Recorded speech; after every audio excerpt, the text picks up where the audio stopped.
很多人以为肖战这些年一直在演与 quote 完美人设与 quote 温润正直让人放心，但今天我要告诉你，他刚刚交出的这个角色，恰恰是要把这份与 quote 让人放心与 quote 亲手打碎。他叫齐夏，他说的第一句话是：我是个骗子，我说的话你只能信一半。这不是一句戏词那么简单，这是肖战用一整部戏向所有人抛出的一个赌注。十日中烟改编自小说《中烟的日子》，故事设定很残酷，一群普通人被困在一个叫与 quote 中烟之地与 quote 的空间里，每10天经历一次生死轮回，每一轮过后记忆都会清零。想活下去就必须不断参与由与 quote 12生肖与 quote 主持的生存游戏。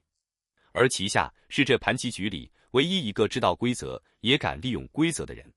有粉丝这样形容他：谎言为刃，回响为盾，慈悲为骨，人命为子，规则为盘。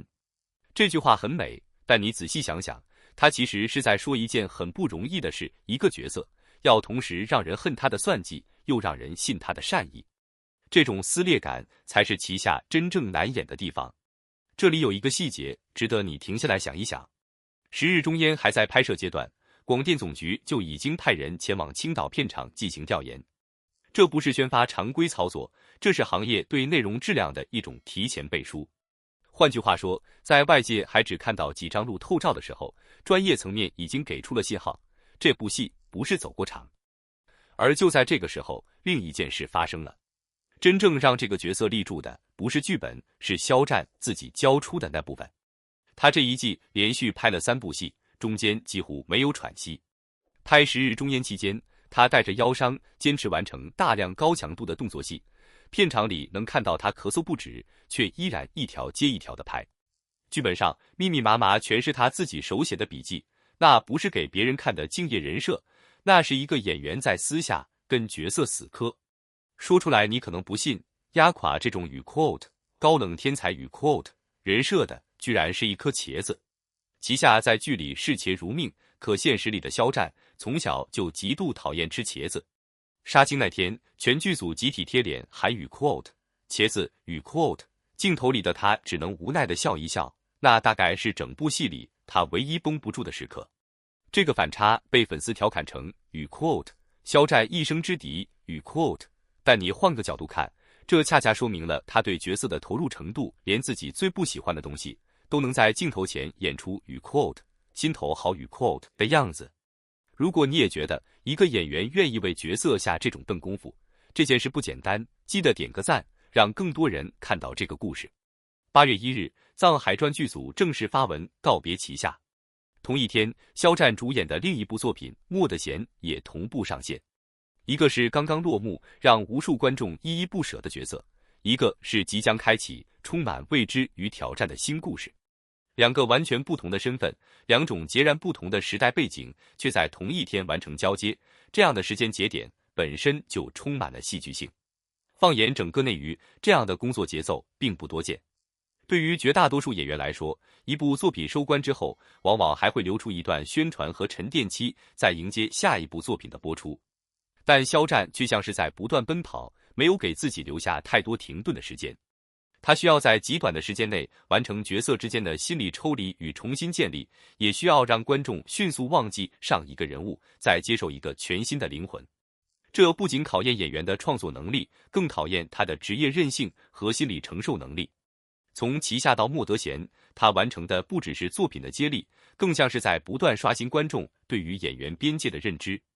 对于任何一个演员而言，这种几乎无缝衔接的转换都意味着巨大的压力，而肖战选择迎难而上，也说明他已经不再满足于停留在舒适区，而是希望不断挑战自己作为演员的更多可能。很多人都会问，肖战为什么偏偏选择出演一个骗子？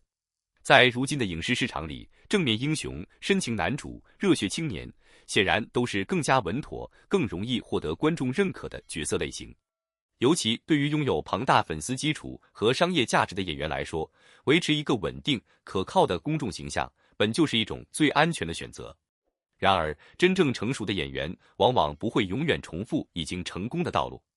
因为当一个人已经把值得信任演得足够深入人心之后，再继续重复类似的人物，其实很难再带来新的突破。真正困难的，从来不是塑造一个好人，而是塑造一个让观众始终无法判断真假的复杂人物。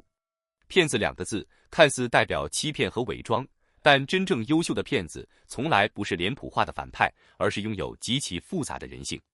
他可能撒谎，却未必邪恶；他可能欺骗，却有着不得已的理由。他说出口的每一句话都可能是真假交织，让观众不断猜测，又不断推翻自己的判断。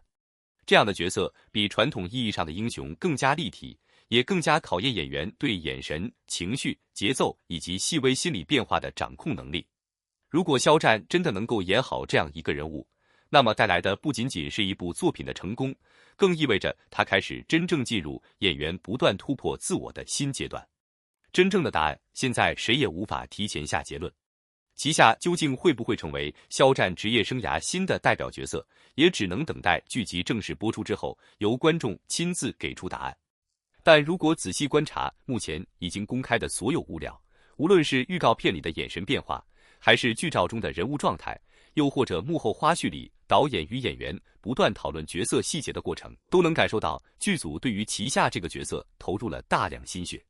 越是复杂的人物，就越需要演员不断推翻自己原本的理解，再一点一点重新建立完整的人物逻辑。旗下并不是简单意义上的骗子，而更像一个游走在善恶、真伪、信任与怀疑之间的人。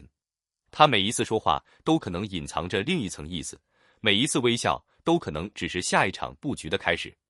这样的角色没有任何固定公式可以套用，也没有所谓安全答案可以参考。因此，这次挑战对于肖战而言，更像是他主动给自己的职业生涯出了一道高难度考题。他没有选择继续复制已经成功的人设，而是选择走向更加复杂、更容易引发争议，同时也更容易证明演技实力的一条道路。无论最终评价如何，仅仅是这种主动挑战未知的勇气，就已经值得外界认真关注。3次身份转换是旗下对抗命运最锋利的武器，无数次精密布局是他试图拯救众生、改写结局的全部筹码。而对于肖战来说，这场挑战或许还有另一层意义。他不仅要让剧中的人物相信旗下每一次身份转换背后的逻辑，更要让屏幕外的观众相信，这个充满谎言的人物依然拥有真实的情感与信念。真正优秀的演员，从来不是让观众喜欢角色，而是让观众理解角色，甚至愿意站在角色的立场，重新思考善恶与真假的边界。如果旗下最终能够成功立住，那么观众记住的也许不会只是一个骗子，而是一个在命运洪流中不断挣扎、不断欺骗别人，也不断欺骗自己的复杂灵魂。而对于肖战而言，这样的角色很可能成为他演员道路上的一次重要转折点。当一个演员敢于放下安全感，主动挑战最难驾驭的人性灰度角色时，也意味着他真正开始把目标放在长期的艺术成长，而不是短期的人气积累。最后也想听听大家的看法，你觉得这一次肖战挑战骗子人设究竟能不能彻底立住？他会不会凭借旗下再一次打破观众对他的固有印象？欢迎在评论区留下你的观点，一起聊聊你的期待。评论区告诉我，你觉得这次与 quote 骗子与 quote 人设肖战能不能立住？我们下期见。